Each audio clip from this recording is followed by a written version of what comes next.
always transforming nice girls from the suburbs into hammer horror vampires. Inclining her head, Liz once again touched her cheek to the silky scarlet nap of her scarf, enveloping herself in a faint, scented miasma which brought Mark's physical presence, his eyes and his mouth and his hair rushing home to her. He had bought her the scent from Guerlain on the Champs-Élysées, wildly unsuitable, needless to say, and the scarf from Dior on the Avenue Montaigne. He had paid cash, she later told her, so that there would be no paper trail. He had always had an unerring instinct for the tradecraft of adultery. She remembered every detail of the evening. On the way back from Paris, where he had been interviewing an actress, he had arrived without warning at Liz's basement flat in Kentish Town. She'd been in the bath, listening to La Bohème, and trying half-heartedly to make sense of an article in The Economist, and suddenly there he was, and the floor was strewn with expensive white tissue paper, and the place was reeking gorgeously and poignantly of vol de nuit. Afterwards they had opened a bottle of duty-free Moet, and climbed back into the bath together. "Isn't Shauna expecting you?" Liz had asked guiltily. "She's probably asleep," Mark answered cheerfully. "She's had her sister's kids all weekend." "And you, meanwhile." "I know. It's a cruel world, isn't it?" The thing that had baffled Liz at first was why he had married Shauna in the first place. From his descriptions of her, they seemed to have nothing in common whatever. Mark Callender was feckless and pleasure-loving, and possessed of an almost feline perceptiveness, a quality which made him one of the most sought-after profilists in print journalism, while his wife was an unbendingly earnest feminist academic. She was forever hounding him for his unreliability. He was forever evading her humorless wrath. There seemed no purpose to any of it. But Shauna was not Liz's problem. Mark was Liz's problem. The relationship was complete madness, and if she didn't do something about it soon, could well cost her her job. She didn't love Mark, and she dreaded to think of what would happen if the whole thing was forced out into the open. For a long time it had looked as if he was going to leave Shauna, but he hadn't, and Liz now doubted that he ever would. Shauna, she had gradually come to understand, was the negative to his positive charge, the AC to his DC, the Wise to his Morecambe. Between them they made up a fully functioning unit. And sitting there in the halted train, it occurred to her that what really excited Mark was the business of transformation. Descending on Liz, ruffling her feathers, laughing at her seriousness, magicking her into a bird of paradise.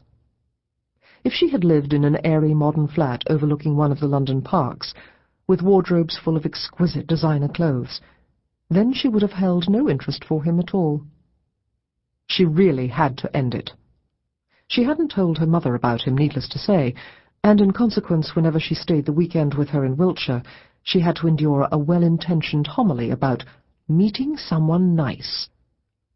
"I know it's difficult when you can't talk about your job," her mother had begun the night before, lifting her head from the photo album that she was sorting out, "but I read in the paper the other day that over 2,000 people work in that building with you, and that there are all sorts of social activities you can do. Why don't you take up amateur dramatics or Latin American dancing or something?" "Mum, please." She imagined a group of Northern Ireland desk officers and A4 surveillance men descending on her with eyes blazing, maracas shaking and coloured ruffles pinned to their shirts. "Just a suggestion," said her mother mildly, and turned back to the album. A minute or two later she lifted out one of Liz's old class photos. "Do you remember Robert Dewey?" "Yes," said Liz cautiously. "Lived in Tisbury, peed in his pants at the Stonehenge picnic." "He's just opened a new restaurant in Salisbury, round the corner from the playhouse." "Really?" murmured Liz. "Fancy that." This was a flanking attack, and what it was really about was her coming home. She had grown up in the small octagonal gatehouse, of which her mother was now the sole tenant, and the unspoken hope was that she should return to the country and settle down before spinsterhood and the city of dreadful night claimed her forever. Not necessarily with Rob Dewey, he of the sodden shorts, but with someone similar, someone with whom at intervals she could enjoy French cuisine and the theatre, and all the other metropolitan amenities to which she had no doubt grown accustomed. Extricating herself from the maternal web last night had meant that Liz hadn't got on the motorway until 10 p.m. and hadn't reached the Kentish town flat until midnight. When she let herself in, she found that the washing she'd put on Saturday morning was lying in 6 inches of cloudy water in the machine, which had stopped mid-cycle.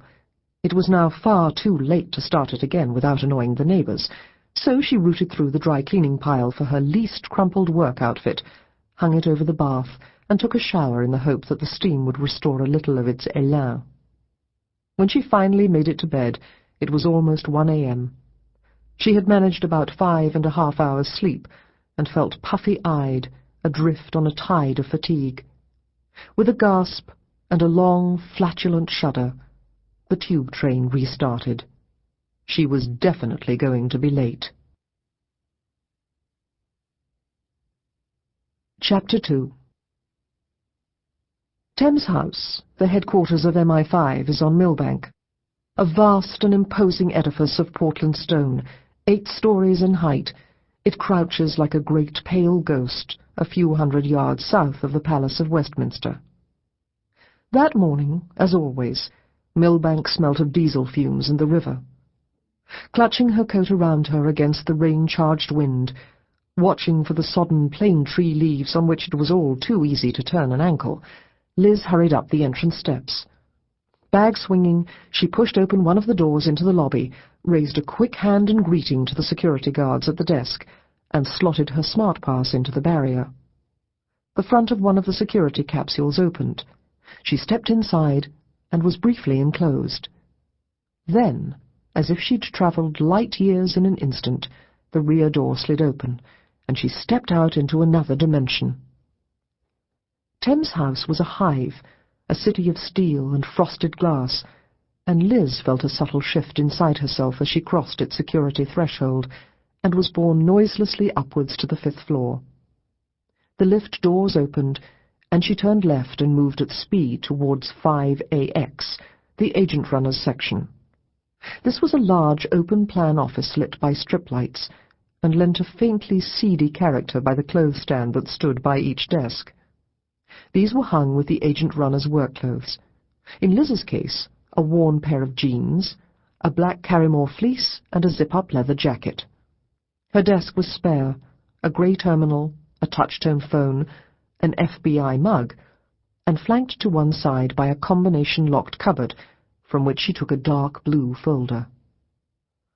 "And coming into the home straight," murmured Dave Armstrong from the next desk, his eyes locked to his computer screen.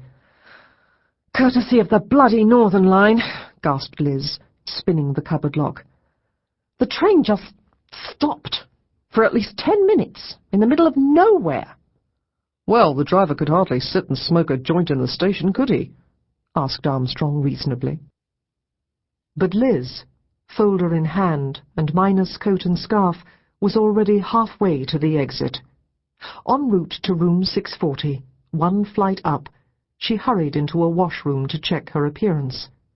The mirror returned an image of unexpected composure.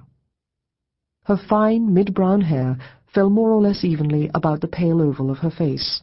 The sage-green eyes were a little bruised by fatigue, perhaps, but the overall result would serve. Encouraged, she pressed on upwards.